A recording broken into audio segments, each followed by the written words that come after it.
algunos casos a causa del hecho de que nosotros estamos unidos a Cristo por la fe y el bautismo. Entonces, más adelante Cristo va a hablar de Pablo, Pablo va a hablar de Cristo, también Cristo habla de Pablo, pero en esta carta Pablo habla de Cristo como el hombre nuevo, como el nuevo Adán, como lo llama Pablo también en la carta de los Romanos. Pero esta expresión en Cristo es muy importante y aparece más de 20 veces en la carta a los Efesios, sobre todo en los primeros 3 capítulos.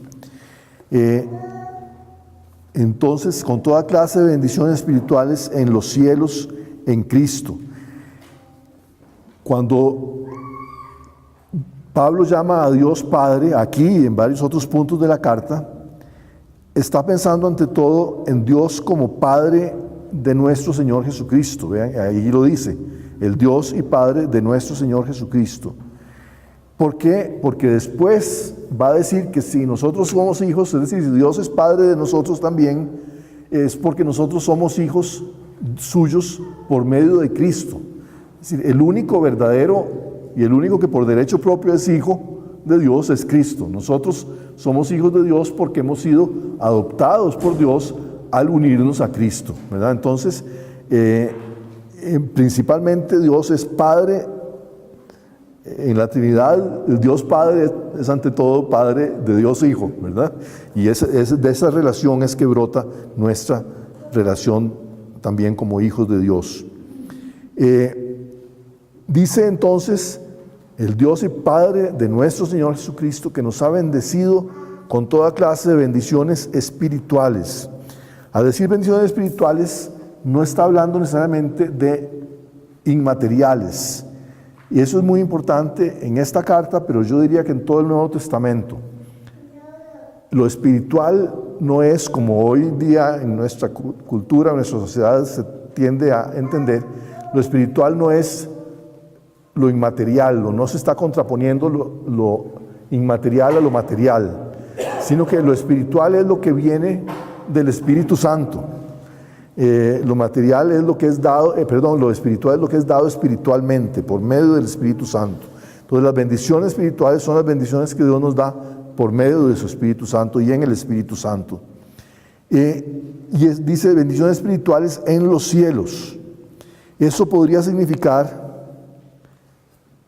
3 cosas. Podría significar o que en el cielo es donde las recibimos, tal vez más plenamente, que allí las recibiremos más plenamente.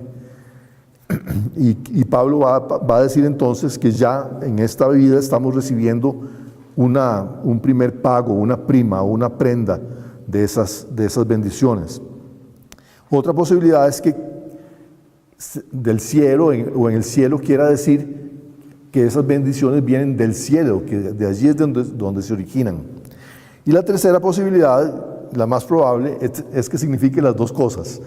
Es decir, que signifique tanto que vienen del cielo, como que en el cielo, cuando lleguemos al cielo, es cuando las vamos a recibir en toda su plenitud. Versículo 4.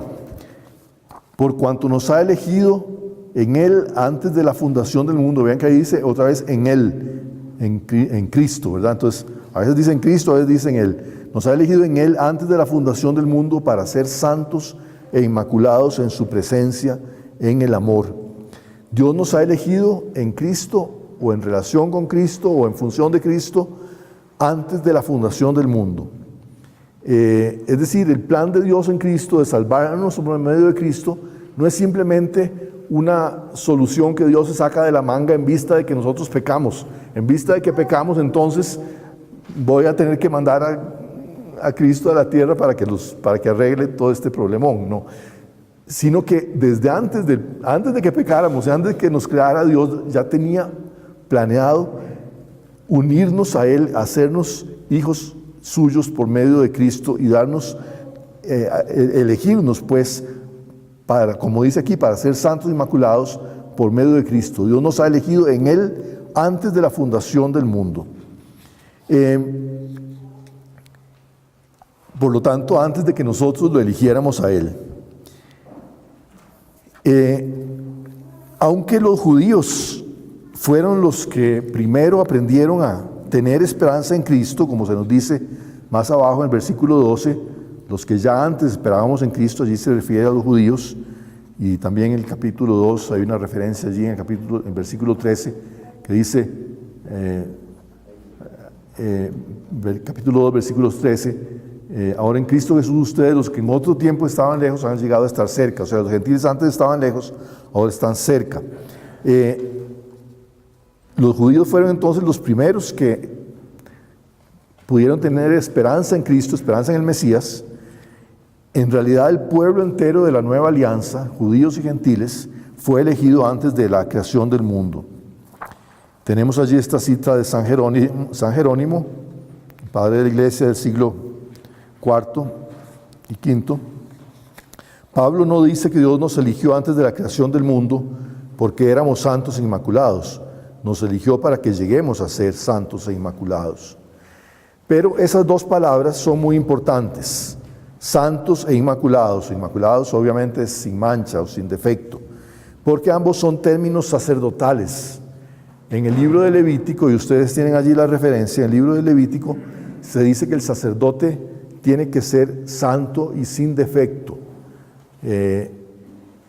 Y los sacerdotes son los que tienen acceso al santuario de Dios, son los que pueden entrar a la presencia de Dios para presentar los sacrificios.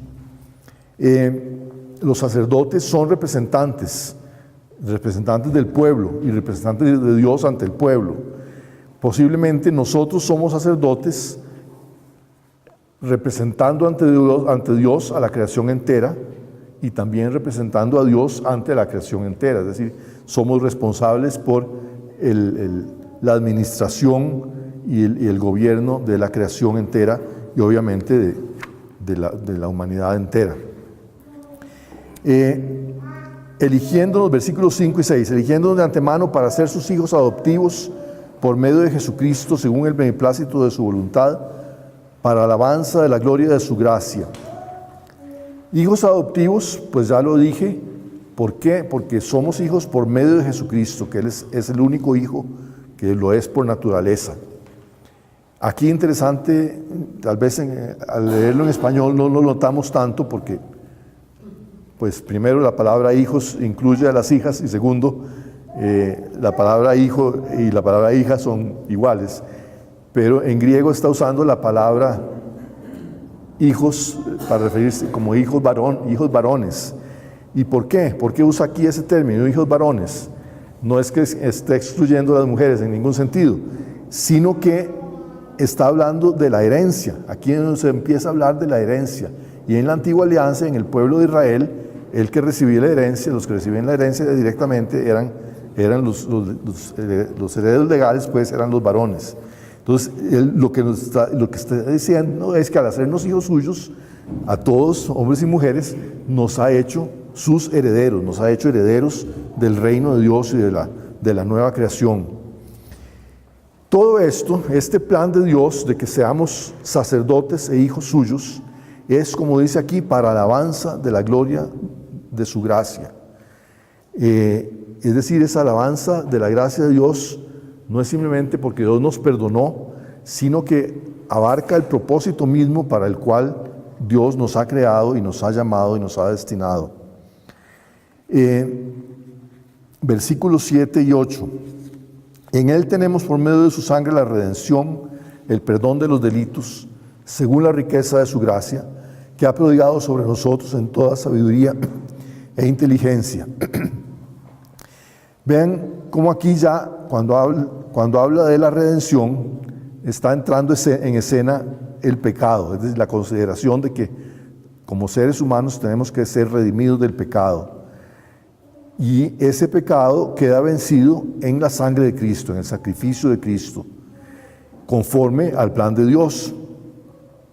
Dios tiene poder para ver y prever todas las cosas, incluyendo el remedio que se necesitaba para el pecado y la forma más gloriosa para lograr su propósito, que era por medio de Cristo. Entonces aquí el énfasis que se pone es en la abundancia de la gracia de Dios, que no solo es gratuita, sino que se derrocha, se prodiga sobre nosotros en una forma sobreabundante. El versículo 8 dice, la gracia que ha prodigado sobre nosotros. Prodigar es dar sin medida, derrochar, casi malgastar, ¿verdad? Malgastar en nosotros toda su gracia. Ha derrochado, derramado su gracia sin medida, sin ninguna tacañería, ¿verdad? Y la redención, porque tenemos por medio de su sangre la redención. Redimir es el concepto de comprar o rescatar, como alguien que es un esclavo o que es un rehén, se le rescata, se le redime. Y entonces aquí la idea es que la gracia de Dios es un don generoso que se derrocha sobre nosotros para nuestra redención, para salvarnos del pecado y para poder así cumplir ese gran propósito que tiene para nosotros en Cristo. Versículos 9 y 10, que son, digamos, el final de esta sección. Dándonos a conocer el misterio de su voluntad, según el benévolo designio que en Él, en Cristo, se propuso de antemano, para realizarlo en la plenitud de los tiempos, hacer que todo tenga a Cristo por cabeza, lo que está en los cielos y lo que está en la tierra. El misterio de su voluntad. Misterio es, y Pablo usa mucho esa palabra, tanto en esta carta como en otras. El misterio es algo oculto, es un secreto, algo que era desconocido o imposible de conocer, pero que ahora se ha revelado, ahora se ha dado a conocer. Algo capital del cristianismo, de la fe cristiana, es que sí incluye un misterio, podríamos decir que muchos misterios, pero son misterios revelados, aunque no logramos entenderlos, así analizarlos totalmente punto por punto, sí logramos captar la esencia porque son misterios revelados, no son misterios a los que haya que acceder así como por algún medio secreto o especial, son misterios revelados, y esa es la grandeza de lo que Pablo nos quiere manifestar con esta carta y sobre todo con este himno introductorio en la carta de los Efesios. Su benévolo designio o su beneplácito es algo que Dios decidió simplemente porque le complació hacerlo así, algo que Dios decidió porque le vino en gana hacerlo. Esa fue su decisión totalmente libre, totalmente espontánea. Dios hace esto por su propio agrado. ¿Y qué es lo que está diciéndonos? ¿Cuál es ese misterio, ese benévolo designio para realizar en la plenitud de los tiempos? Hacer que todo tenga a Cristo por cabeza, lo que está en los cielos y lo que está en la tierra. Podríamos decir que allí, en ese versículo, en la mitad de ese versículo, se resume el plan entero de Dios. Lo que Dios ha querido hacer desde que comenzó la creación y que llevará a cabo al final de los tiempos, es lograr eso, lograr que todas las cosas visibles e invisibles, todos los seres y entidades y objetos de la creación queden unidos bajo Cristo como cabeza. Todo lo que existe entonces es puesto en orden, queda en orden en relación con Cristo, y Cristo es la cabeza de todo. Y esa frase, hacer que todo tenga a Cristo por cabeza, o hacer que unir a todas las cosas bajo una cabeza, en griego es una sola palabra. Bueno, ustedes saben, estoy haciendo cada rato referencia al griego porque el griego es el idioma en que fue escrito todo el Nuevo Testamento originalmente. En este caso, esa palabra que ustedes la tienen ahí en el esquema es anakephalaiosastai. A ver, repitan, anakephalaiosastai. A mí me parece que es una palabra muy, muy bonita, que uno se la puede poner de nombre a una niña que uno tenga, y muy práctica porque entonces uno le pone a la niña anakephalaiosastai, pero le dice simplemente Ana. Es un buen nombre para una niña.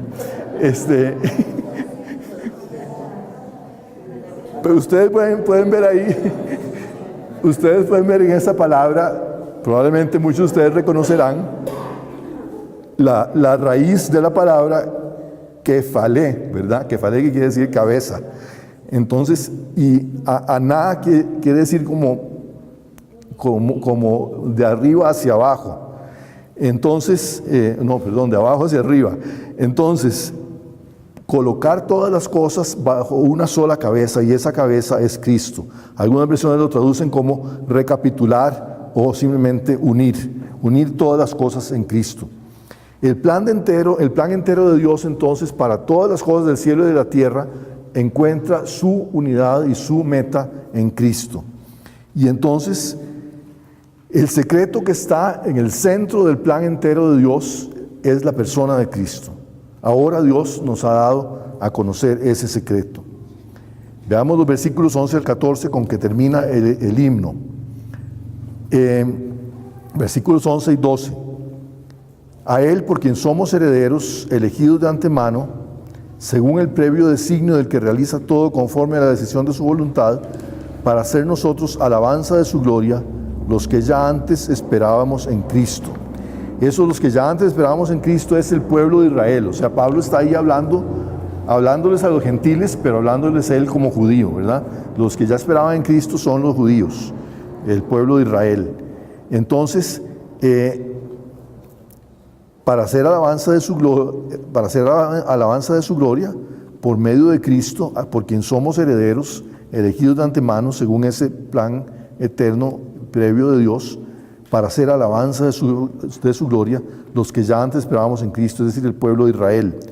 Pero entonces viene lo que es especial, lo que es grandioso, los versículos 13 y 14. En Él también ustedes, o sea, los gentiles, pero los gentiles cristianos, en Él también ustedes, tras haber oído la palabra de la verdad, el evangelio de su salvación, y creído también en Él, fueron sellados con el Espíritu Santo de la promesa, que es prenda de nuestra herencia, para la redención del pueblo de su posesión, para alabanza de su gloria. Y otra vez repite lo de para alabanza de su gloria. Entonces, aquí está hablando a los gentiles. Les dice, también ustedes los gentiles, que ahora han oído el evangelio y han creído en Cristo, que los gentiles en cierta forma habían oído antes por medio de la ley y los profetas, y por eso tenían la esperanza en el Mesías. Ustedes, los gentiles, junto con los judíos, han sido sellados en el Espíritu Santo. El sello es la prueba de propiedad, pero también es lo que protege a algo, por ejemplo, una carta o un objeto, para impedir que sea alterado. El sello, entonces, es la garantía, que dice la prenda de nuestra herencia, en el versículo 14. El Espíritu Santo de la promesa o prometido, que es prenda de nuestra herencia. Es decir, prenda quiere decir como garantía o primer pago. Se hace un primer pago y de eso deja asegurado que el resto del pago se va a hacer también. Entonces, el sello del Espíritu Santo que recibimos en esta vida es la garantía de que al final de los tiempos, cuando estemos en el cielo, cuando hayamos recibido, llegado ya a la fase final de la vida eterna, digamos, recibiremos todo eso en su plenitud. Inclusive, primero esa prenda o esa garantía no es diferente de lo que se recibe al final. No es un vale que nos está dando, no es como decirnos, a cambio de esto usted va a recibir el Espíritu Santo. No, es ya un pago de la misma naturaleza del Espíritu Santo. Entonces recibimos el Espíritu Santo, pero recibiremos de una forma mucho más completa al final. Es la prenda de nuestra herencia, y ahí dice, y la mayoría de las versiones en español lo traducen así, la redención del pueblo de su posesión. En realidad lo que dice no es eso. Lo que dice es para la redención de lo adquirido, o para la redención de la posesión. Ahí no está hablando de nuestra redención, está hablando de que nosotros al final redimimos, es decir, cobramos el resto de la herencia. Entonces ese sello del Espíritu Santo que se nos da es como lo que nos sirve no solo nos asegura, sino que nos sirve para recibir al final de los tiempos la plenitud de lo que habíamos heredado. Y todo esto es para alabanza de su gloria, otra vez. Entonces Dios nos adoptó como hijos para alabanza de la gloria de su gracia, versículo 6. Los judíos, el pueblo de Israel está destinado a ser alabanza de su gloria, versículo 12. Y junto con los judíos, también los gentiles, sellados con el Espíritu Santo, somos para alabanza de su gloria, en versículo 14. Dice eso 3 veces entonces en este himno. Vamos a ver el pasaje, el resto del capítulo 1. Primero, la gran sección de los primeros 3 capítulos sigue en términos generales la forma de las bendiciones judías. Ustedes conocen las bendiciones judías. Las tenemos, por ejemplo, en la misa, en la parte que normalmente no se oye porque se está cantando, pero cuando en el ofertorio el sacerdote dice: bendito sea Señor Dios del universo por este pan. Y lo tenemos también en la celebración del Día del Señor, ¿verdad? Tenemos una forma parecida de bendecir a Dios. Esas son las bendiciones judías. Se bendice, la bendición judía comienza por darle gracias a Dios por lo que ha hecho, luego pedirle algo y luego nuevamente darle gracias y alabanzas al Señor. Esa es la forma de bendición, y esto es lo que hace Pablo en todos estos 3 capítulos. En este caso, en los versículos 15 a 23, Pablo dice que está orando por aquellos a quienes les escribe. Por eso les decía al principio que todo esto está dado en una tonalidad de oración. Por eso también yo, al tener noticia, etcétera, versículo 16, no ceso de dar gracias por ustedes, recordándolos en mis oraciones. Entonces, aquí sigue usando ese esquema de la bendición judía.